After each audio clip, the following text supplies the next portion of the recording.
Ok, da er jeg på vei ut av Coralejo her nord på Fuerteventura. Nå i dag har jeg hatt en hviledag på hotellet frem til nå. Og så har jeg bare fulgt på med vann, og jeg skal bare rette opp over en vulkan og så prøve å finne meg en teltplass. Fuerteventura det er øya som kommer til å ta lengst tid, mest sannsynlig. Jeg tror den offisielle GR131-ruta, den er 160 km eller noe. Jeg lager med egen alternative rute, som mest sannsynlig blir en god del lengre, kanskje 20 km lengre.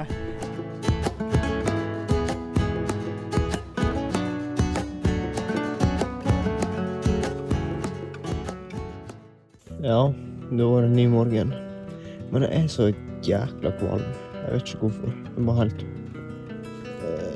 Det er sånn jeg har bare lyst til å ligge her, for jeg er kvalm. Det er litt... Det er en dårlig situasjon. Jeg er helt ute. Jeg har allerede vært på do 3 ganger i dag. Magen min er helt ute. Jeg er kvalm. Jeg tror jeg har feber. Jeg er svimmel. Jeg får bare prøve å komme meg bort til La Charez, hva det blir da? Ja, der borte. Og prøve å få et hotell der.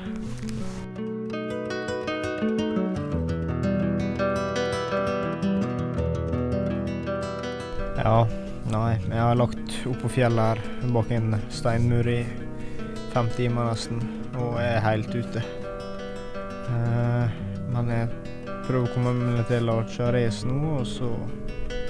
Jeg har lyst til å booke meg inn på et hotell for å bare slappe av, men det er ingenting som er ledig. Eller jo, det er en som er ledig, den koster 4 000 nesten for 1 natt. Ja, det er jo sånn luksusplass der for Fuerteventura tydeligvis. Så det er jo nyttårsaften i dag, og ja, jeg får bare prøve å slå opp telt utenfor byen en plass. Så får vi se hvordan jeg føler meg i morgen.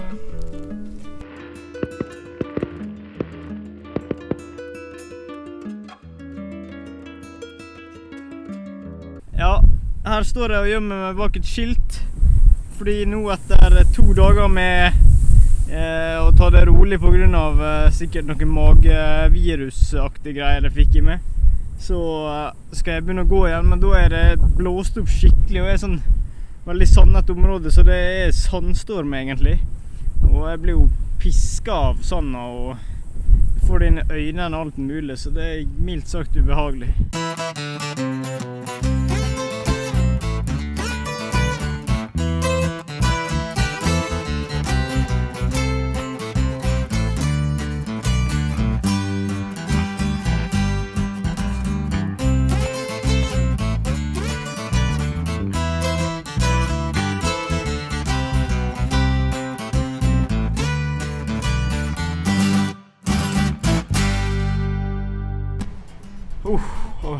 Fy faen, jeg er full av sand i fjeset og på armene og ja, egentlig overalt. Men jeg har funnet et lite bygg her nå, bare for å komme unna vinden egentlig, siden det blåser noe inn i helsike der ute. Det er 15 sekundmeter vind hele tiden konstant. Så da, når sjansen byr seg, så sover jeg bak noen fine vegger.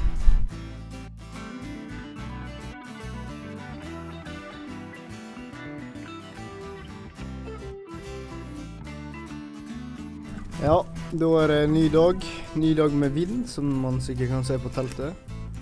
Men så, planen for i dag, det er å komme seg ned til stranda først, få bade og vaske meg litt. Videre så skal jeg mot en by som heter Molinos, og så skal jeg bare gå langs kysten dit. Så det blir ganske lite høydemeter, så jeg tenker det går ganske bra.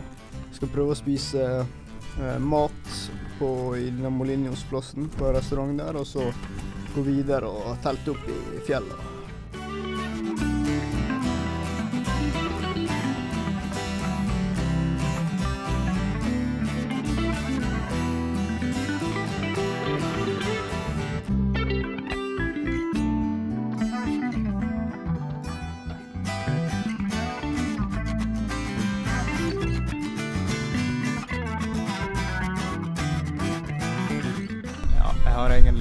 0 oppdateringer i løpet av dagen i dag.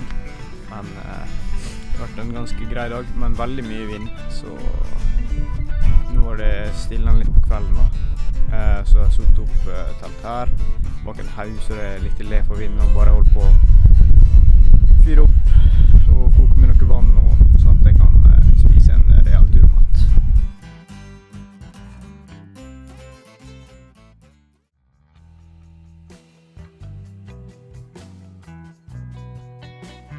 Ok, så i dag så blir det en god del høydemeter. Jeg skal opp på disse fjellene her nå, og så det som er oppe i skyene der. Får håpe det klarner opp etter hvert. Det skal være en god del vind i dag også, selvfølgelig. Men ja, den kan jo forsvinne den nå. Forhåpentligvis gjør han det.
Helvete, altså. Jeg skulle sove under her, bare på den benken, men jeg taket er liksom faen.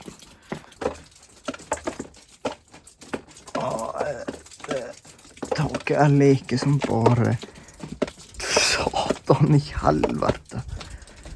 Dette var en dårlig situasjon, for å si det mildt. Fy faen, for et regnvær det der var, altså. Nå, jeg fikk satt opp teltet fort og alle utenfor den gapahukaktige greier. Men nå får jeg sove i våt sovepose og puta med klissvåt. Jeg greide å få vrengt den litt, men Jesus. Ja, sånn. Men da lærte jeg den feil. Aldri stol på spanske tak. Noe sånt. God natt.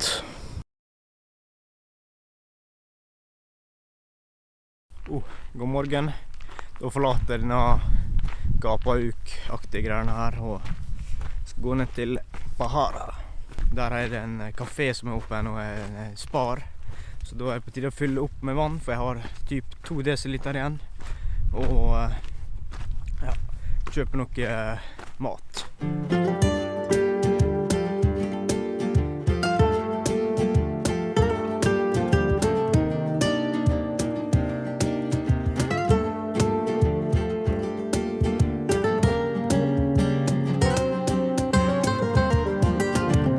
Ja, da begynte det å regne igjen. Altså, regneren, eller været her nede, er sånn at det kan være sol, og så plutselig begynner det å regne. Og så var det i 5 minutter med ganske heftig regn, og så er det over. Og så går det kanskje en halvtime, og så er det samme greia på nytt. Heftig regnvær, og så over, og så sol. Ja, så det er svært skiftende. Men spesielt i denne her delen av Fuerteventura, tror jeg det er hvor det regner mest. Ja, på hele øya, så det er jo mye grønnere her, har jeg merket, og det er jo en grunn til det.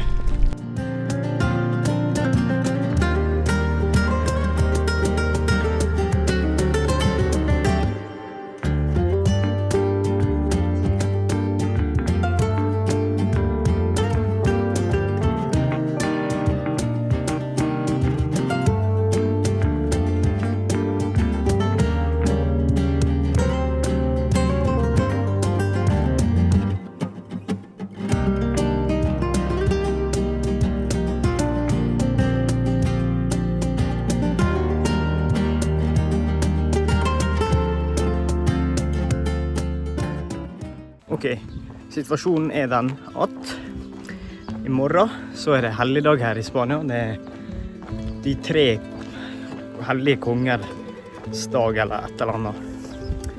Uansett, det betyr at minimarkedene og restaurantene kommer til å være stengt. Så det vil si at i dag, nå, må jeg gå 12,9 kilometer ekstra. Jeg har allerede gått ca. 20,5 fordi jeg må innom restauranten der og supermarkedet for å både fylle på strøm på batteriene mine og for å handle inn vann til neste strekke. Og så har jeg jo en tidsfrist på meg for restauranten som stenger om 3,5 timer eller noe, så 12 kilometer på 3,5 timer. Det forhåpentligvis går det.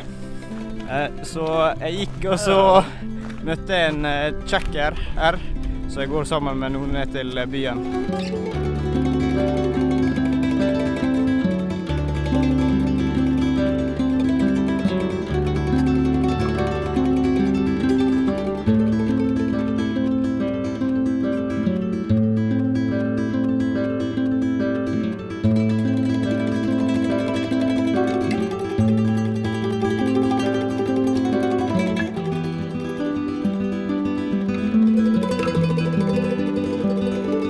Ja, da begynner det å bli mørkt her, så jeg tenker jeg skal sette opp telt. Det ble nesten 37 kilometer i dag. Han sjekker han er borti lia der en plass. Han vil gå 2 timer til, og ja, jeg vet ikke, han vil bare gå jævlig langt, så det får han bare gjøre. Så sover jeg her.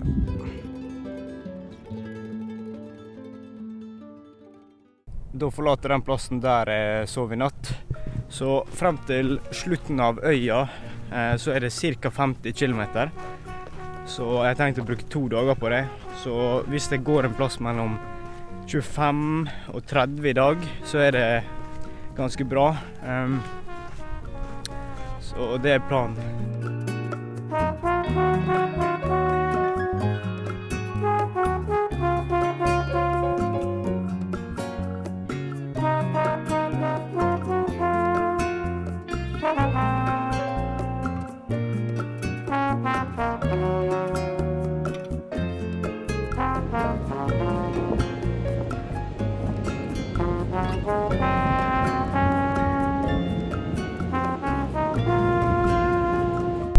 Det var sykt deilig, ass. Fy faen, bading, ass. Jeg elsker det.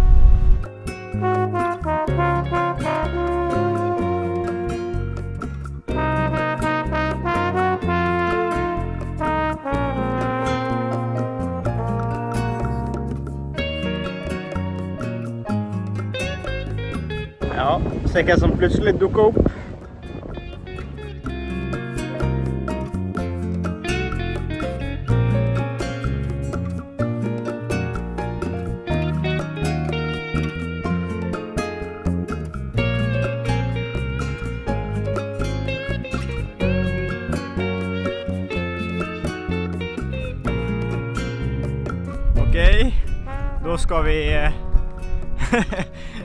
Da skal vi opp over passet der.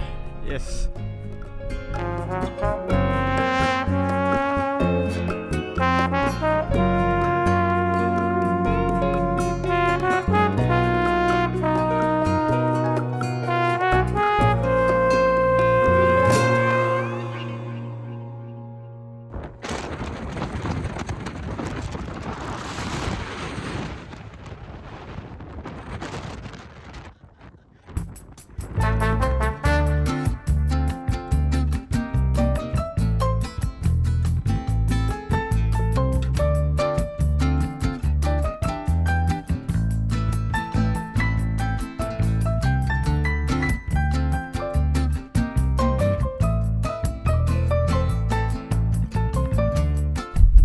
Vi sov her nå, nede med stranda for å bare komme vekk fra veien, men det blåste som faen i natt. Altså, jeg sov så dårlig, helt utrolig. Det kommer plutselig sånn vindkast på 20 meter i sekundet, og så vekker det, og det kommer sånn hvert 20 minutt, og så er det generelt vind imellom der også, så ja, drit. litt irriterende også, egentlig. Men ja, nå er det bare kort igjen, så jeg er ferdig med denne øya.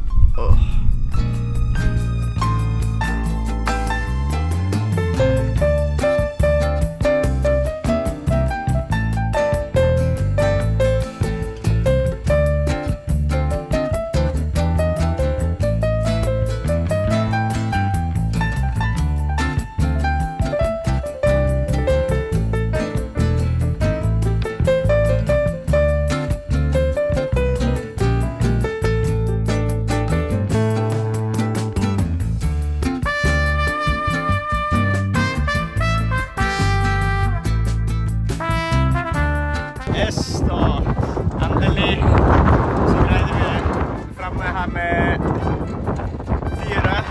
Ja, da er Fuerteventura offisielt ferdig. Nå sitter en liten bygd utenfor dette fyret som vi avsluttet på. Jeg synes egentlig det var ganske både opp og ned. Det var veldig nedtur å bli syk og dårlig i magen og kvalm og sånn. Jeg filmet jo veldig lite fra det. Nettopp fordi jeg var såpass dårlig at jeg bare dreit i det. Og så naturen var sånn ok. Her på slutten synes jeg det var desidert finest. Det var veldig fint i går å gå langs den stranda. Både i forgårs og i går var egentlig de 2 beste dagene, synes jeg. Å gå langs stranda i går og bade og ja, det var veldig, veldig fint. Det var høydepunkter på turen, vil jeg si.